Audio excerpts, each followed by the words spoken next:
Today's leadership struggle and the hope of a bright future. This week's podcast is triggered by the events that happened. There was a march that was taking place all around the country that was spurred by a young woman speaking out called Emma Gonzalez. And really what it triggered for me and for many people that I've been in conversation with is the ability for one person to create incredible change. And while this is taking place within the context of guns and violence in schools and the community and in fact the world at large, it's so relevant to us in the world of business also.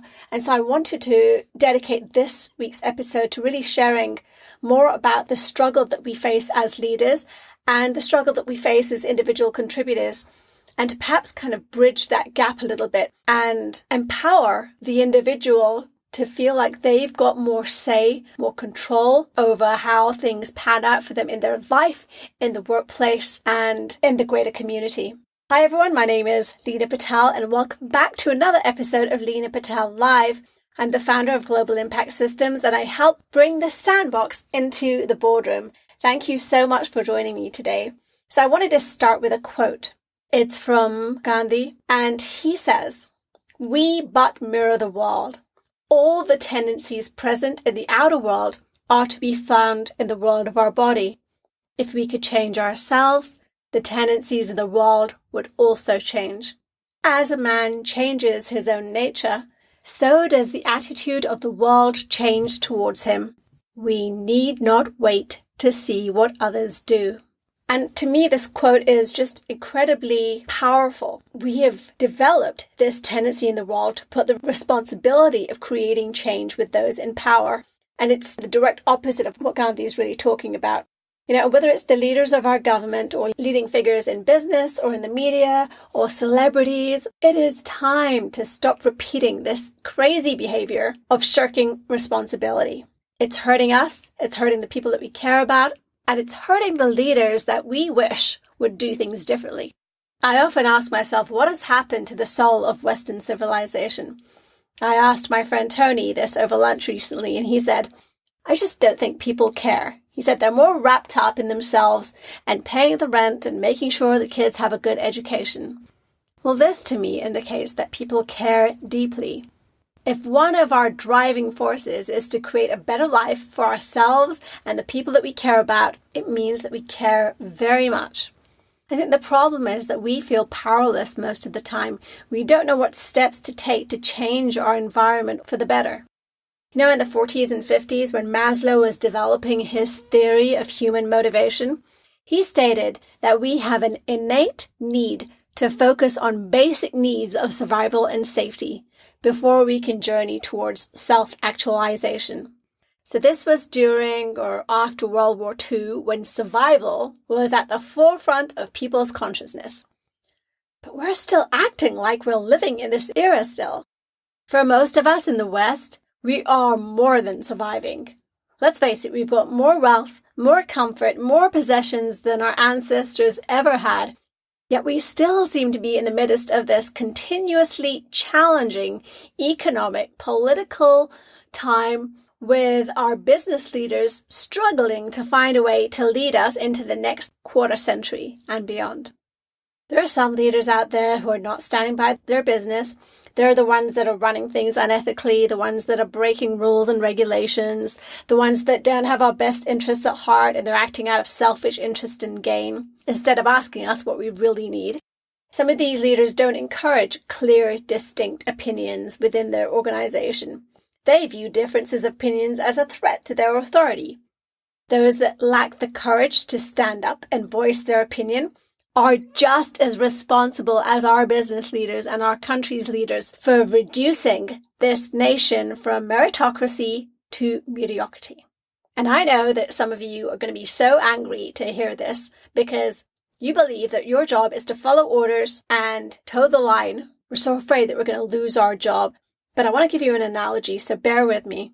If your boss puts you in a position where your child is in danger, or your child could potentially be in danger, would you allow it? No, of course not. You would protest, and rightly so. So why don't we apply that same moral consciousness when it comes to the well-being of other people's kids, other families, other communities, even other countries? I had my friend Alex, he's a senior VP of a startup that's about to go public. He came over for dinner last week and he said, he was complaining. He had a boss that didn't show up, that didn't care what direction the company was heading in. He knew that he'd made his money. He knew that he was about to retire in the next 5 years. He had pretty much checked out. So Alex said that although he didn't like it, his strategy was just to look out for himself. In the absence of great leadership, he was going straight back into survival and safety mode. I felt pretty sad hearing his situation, but it's also spurring me on in this mission that I have to empower as many individuals in the workplace, as many business leaders as possible. Because Alex is just like millions of people around the world. He's one of the good guys. He wants to do the right thing. But in the absence of a clear strategy and support system, he goes into his default mode of safety and non-confrontational. So what's possible? There are some leaders that are doing it right, but here's the problem. There's this huge gap between them and the rest of us. The big players in business are leaving behind them this massive wake of nothing. They're in the peak of their careers, and within the next 2 decades, they're going to be looking for their exit strategies. So who's going to take their place? Or like my coach used to say, who's going to get on the bench? And so my invitation to you is you. You are, if you choose it. How many Alexes are there in the world that if they were just given the blueprint for success, they would think and act differently? There's a gap, and you can fill the gap. You can be the new leaders. You can ride on the coattails of all these other leaders so that when these leaders are gone, you get in the game, you make a huge impact. Right now, there's no bench. Right now, there's no one behind these world leaders. We're experiencing a time in history like no other time. The global economy is repeatedly on shaky ground. Jobs are no longer providing the security that they once did. Unemployment, poverty are huge hurdles that we need to overcome. And in recent years, we've been responding to challenges mostly by seeking short-term solutions that are pretty much band-aids for the larger problems that we've got going on. And I'm not sure how long we can keep this up and how dire our situation needs to get for us to step up and speak up. So some of you are wondering by now, well, what choice do we have? And the answer is that you actually have 2 choices ahead of you. You can remain passive, disconnected, and blame people and blame circumstances for things that aren't going according to the plan that you've got for your life. Or you can walk the path of leadership. You can lead yourself. You can take ownership of how you show up in the face of hardship, challenges, and those crazy curveballs that life throws at you. This is our time to lead the way for the benefit of the people that we care about and just because we can. We're fortunate we're living at a time in history when we have so much access to information, more than we've ever had access to information before. And I want to share some data with you that I think is really important. So the outlook on the global agenda around 2015, you can check that out. That report showed that 86% of respondents think that there's a leadership crisis in the world today. 25%, a quarter of all CEOs, believe that they are prepared to lead in the future of work. Half the workforce would not recommend their employer to their peers. 67% of the US workforce is disengaged at this time. 3/4 of HR professionals think their current leadership quality is low. 76% of people do not view their CEOs as credible. 82% of people leave their companies not because of the job, but because of their boss. And 91% of human resource professionals indicate that company leaders are not ready to address the current human capital challenge. So here's what I want you to get from all of this data. Here's the bottom line. The skills that leaders think that they have and the skills that they actually have are 2 very different things. They're on different ends of the spectrum. And I want to empower you as a leader or as an individual contributor to improve engagement, to increase your credibility, to build deeper, more meaningful relationships, because that's what's going to move the needle for you. Right now, there is no bench. This podcast came about because I thought to myself, well, what if I build this bench? What if I build the next generation of leaders? What if I create a new business model in which we work together, we play together, we support each other, we serve each other? And I've been fortunate to be around some amazing thinkers, some visionary leaders with incredible talent, incredible genius. And they are some of the most smartest, ambitious, wealthy, important, influential people I have met. I've learned a lot from them. I'm extremely humbled by the wealth of information and the spirit of service. But I also realized that I've got my own inner genius to bring to the table, just like you have your own inner genius. I think that every single person on this planet has a personal genius that they need to tap into. And if you've already tapped into it, then you've got to go out there and spread that and let people know that. But I realize most leaders are not utilizing themselves. They're not leveraging themselves. So if I can help move the needle for you, even if it's just a couple of inches, what you could do in this world and where you could take things in your industry would blow you away. Ghandi said, "We need not wait to see what others do." So this is my call for you to act in spite of what others do. It is a call to empower yourself to create a life worth living, to live life on your terms and no one else's. It is a call to live your greatness, your highest and best self daily, and to take bold action to take a stand for what you believe in.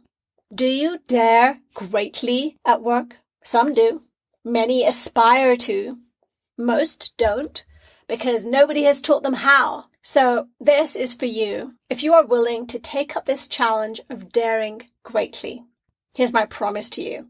This podcast is going to be the foundation of what you will need to take a seat on the bench and to be a part of the next generation of businesses and individuals, whether you're at the level of individual contributor, manager, or leader within an organization. I'm going to give you the strategies, the tools, the frameworks to make a significant impact in the world.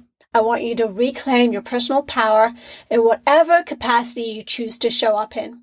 You can apply these principles to your career, use them to fast-track your leadership success, be a person of greater influence and impact in your professional environment or in your community. I want to empower you to be able to make changes in your environment so that you can eliminate or minimize what doesn't serve you and generate energy and momentum in the areas that do. Creating this next group of conscious entrepreneurial leaders involves nurturing leaders that not only build great companies, provide jobs, boost the economy, but also leaders that are trailblazers of innovation, leaders that inspire excellence, leaders that build organizations that make lives better for their teams, as well as leaving a long-lasting impact in the world. These leaders also treat their businesses and their people just like they would their own family members. They inspire and they empower others to do, think, become, give more than they ever thought possible. And in doing so, they create more leaders in the process. Being human means you and I have our flaws, but we do our best to overcome them. We act in spite of them. We keep marching forward courageously. The bench needs to be filled, and this is our time to prepare ourselves to step into the shoes of the greats. My hope is that you see yourself as a leader that is taking us forward into a bright future. And if this is you, subscribe to this podcast on iTunes or Stitcher so that you can learn these insider secrets that are going to help you to succeed and take your game to the next level. We all need a guide from time to time. We all need someone to hold our hand through the ebbs and flows of life and show us the way when we have forgotten the greatness that we are capable of. I encourage you to do everything epic because we are the ones we've been waiting for. You are listening to Leena Patel Live. Thank you for honoring me with your time. I hope this has served you and perhaps even inspired you to step up and play a bigger game. If so, please consider leaving a review on iTunes so that we can reach more people with this important message. I'll see you in the sandbox.